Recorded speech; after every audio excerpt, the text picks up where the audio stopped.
Selamat malam, perkenalkan nama saya Yuni Kurniawati Simatupang dari kelas AB1D. Di sini saya akan menjelaskan tentang Pancasila dalam arus sejarah.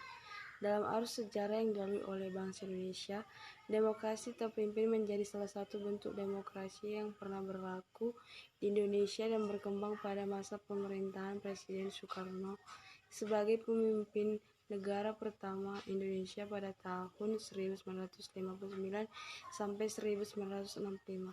Demokrasi terpimpin tersebut muncul akibat berbagai alasan yang sedang menimpa negara Indonesia Serikat dengan sistem demokrasi parlementernya. Demokrasi terpimpin diakui berlaku sejak munculnya dekret presiden pada bulan Juli 1959. Setelah PKI dan semua underbownya dibabat habis pada akhir 1965, Soekarno kehilangan pendukung politik terkuatnya. Politik keseimbangan yang ia mainkan sejak awal 1960-an runtuh dan manuver Angkatan Darat kian tidak terbendung. Jenderal Soeharto perlahan mengambil alih panggung dan mengisikan Soekarno. Kekuatan politik Soekarno surut dengan cepat setelah terbitnya Surat Perintah 11 Maret 1966 atau yang disebut dengan Super Semar. Terlepas dari perdebatan bahwa Soekarno dipaksa menerbitkan surat itu, yang terang Super Semar memberi mandat kepada Soeharto untuk menjamin jalannya pemerintahan dan menjaga keselamatan presiden.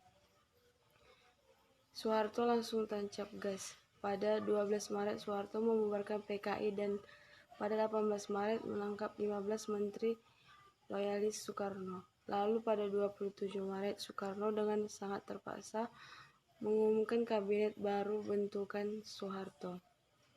Pembersihan loyalis Soekarno pun terjadi di kalangan militer dan birokrasi. Demokrasi Soeharto pun menguatkan di kalangan anggota MPRS yang anti Soekarno. Sepanjang Juni hingga Juli, sidang-sidang MPRS menghasilkan beberapa ketetapan yang mendukung Soeharto, seperti ratifikasi Super Semar dan pelarangan Marxisme. MPRS juga tak ragu lagi menuntut penjelasan resmi Soekarno terkait mismanajemen rejim demokrasi terpimpin dan termasuk peran Soekarno dalam G30S. Beberapa pengamat menyebut adanya dualisme kepemimpinan nasional setelah Super Semar terbit. Tapi yang sebenarnya terjadi adalah Soeharto mengambil alih hampir semua kewenangan eksekutif presiden. Soekarno diperlakukan tak lebih sebagai tukang teken dokumen. Soeharto mulai menjalankan kebijakan-kebijakan yang sebagian besar bertolak belakang dengan kebijakan Soekarno. Pada 22 Juni 1966, di hadapan MPRS, ia menyampaikan pidato pertanggungjawaban selama jadi presiden yang dijuduli Nawaksara. Sesuai namanya, pidato itu menguraikan masalah nasional selama demokrasi terpimpin dalam 9 bab. Kuncoro Hadi dan kawan-kawan dalam Kronik 65/2017 menyebut tak hanya MPRS yang tidak puas dengan pidato Soekarno. Sehari setelah Soekarno menyampaikan Nawaksara, Istana Olahraga Senayan, tempat MPRS bersidang, diserbu demonstrasi mahasiswa. Para demonstran itu jengkel dengan pidato Soekarno yang tidak menjelaskan apa-apa. Perwakilan demonstran yang menemui Ketua MPRS, Jenderal Nasution, bahkan berani meminta agar Soekarno segera dilengsarkan. Tapi Nasution bergeming. MPRS lalu mengirim nota kepada Soekarno pada 22 Oktober 1966 yang pada intinya meminta Soekarno melengkapi pertanggungjawabannya. Pada November, mereka disebut-sebut membuat skenario pura-pura menculik Soekarno ketika berkunjung ke Jawa Timur. Mereka siap mendesak Soekarno untuk melawan balik Soeharto. Soekarno yang sangat gandrung pada doktrin persatuan tentu dengan tegas menolaknya. Soekarno tak ingin pecah perang saudara.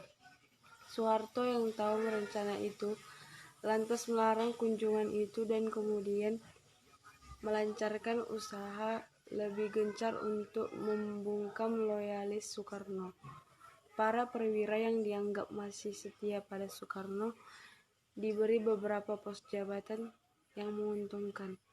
Dia juga menunjuk anggota baru DPR gotong royong yang sejalan dengannya untuk memuluskan pelengseran Soekarno melalui mekanisme sidang MPRS.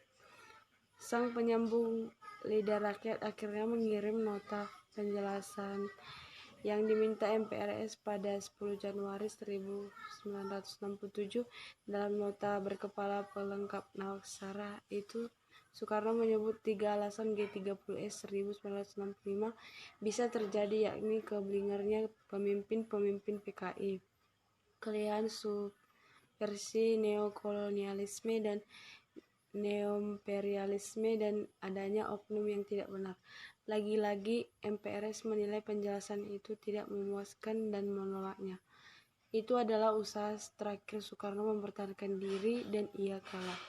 Soeharto menyadari betul Soekarno sudah tak mampu menopang kekuasaannya lagi. Apalagi MPRS selalu mengeluarkan sikap resmi pada 21 Januari yang intinya menyatakan bahwa Soekarno alpa memenuhi ketentuan konstitusional. 2 hari kemudian Soeharto memberi Soekarno pukulan telak ABRI, menyatakan telah sampai pada batas kesabaran terkait penyelesaian kasus G30S 1965. Opsi yang tersisa bagi Soekarno kini adalah mundur dari jabatan presiden secara sukarela atau dijatuhkan oleh MPRS. Tapi di saat terakhir pun Soekarno masih mencoba bernegosiasi dengan Soeharto. Pada 7 Februari ia mengirim surat kepada Soeharto yang isinya bersedia menyerahkan wewenang eksekutifnya asal ia tetap dipertahankan sebagai kepala negara. Tentu Soeharto menolak usulan itu karena masih alotnya hati Soekarno. Beberapa hari kemudian 4 panglima angkatan turun tangan membujuknya untuk bersedia lengser ke Prabon. Nasution yang sebelumnya masih bersikap lunak, kini juga terus terang bahwa seharusnya Soekarno diturunkan dan diseret ke pengadilan. Akhirnya Soekarno bertekuk lutut pada 22 Februari di Istana Negara dengan disaksikan Soeharto selaku Ketua Presidium Kabinet Ampera dan para menteri. Soekarno mengumumkan kesediaannya menyerahkan kekuasaan eksekutif kepada pengemban Supersemar Soeharto. Sidang istimewa MPRS yang mulai digelar pada 7 Maret 1967 tepat hari ini 53 tahun lantas mengukuhkan kejatuhan Soekarno. Dalam sidang itu MPRS dengan tegas menyatakan bahwa MPR, DPR, dan kehakiman kembali pada fungsinya sesuai Undang-Undang Dasar 1945, bukan lagi pembantu presiden. Di bagian ini menjelaskan tentang lengsernya kekuasaan Soekarno. Dikarenakan dalam penerapan demokrasi terpimpin oleh Presiden Soekarno ada banyak bentuk penyimpangan pada demokrasi terpimpin yang menjadi pro dan kontra pada saat itu, yang salah satunya berkaitan dengan PKI atau Partai Komunis Indonesia yang dijelaskan di bawah ini. PKI menjadi salah satu partai yang menyambut penerapan demokrasi terpimpin yang pada saat itu mempunyai mandat untuk mengakomodasi penerapan persekutuan konsepsi yang sedang marak kala itu antara nasionalis, agamis, dan komunis yang disingkat sebagai Nasakom. Yang kedua, di mana bersama kaum borjuis nasionalis, PKI banyak menekan pergerakan buruh dan tani sehingga menyebabkan situasi ekonomi menjadi memburuk. Setelah terus mendapatkan posisi yang baik di dalam pemerintahan Indonesia, PKI terus melakukan provokasi untuk membenturkan massa dengan polisi dan militer. Hubungan demokrasi terpimpin dengan G30S PKI lainnya adalah sebagai pemicu munculnya gerakan-gerakan tersebut. Hubungan PKI dan militer semakin memanas pada tahun 1965 akibat rencana Presiden Soekarno untuk membentuk Angkatan Kelima yang terlepas dari ABRI atau Angkatan Bersenjata Republik Indonesia. Hubungan yang semakin buruk tersebut menjadi cikal bakal munculnya gerakan pemberontakan PKI yang santer disebut dengan G30 SPKI.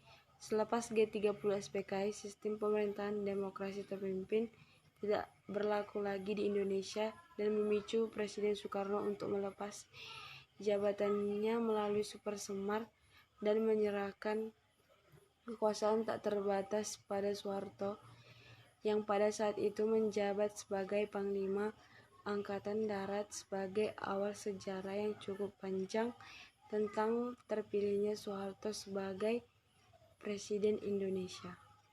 Di sini dijelaskan tentang peralihan demokrasi terpimpin ke Orde Baru dengan kegiatan G30 SPKI. Sekian dari saya. Terima kasih. Selamat malam.